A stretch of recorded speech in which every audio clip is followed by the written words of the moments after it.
السلام عليك يا عبد الله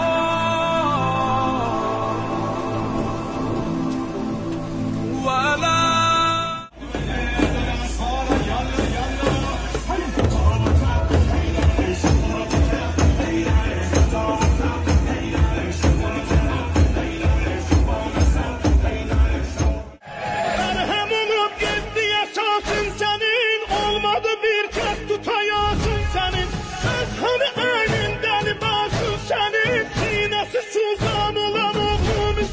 Kanına gəltan olan oğlum Hüseyin, ümmete kurban olan oğlum Hüseyin.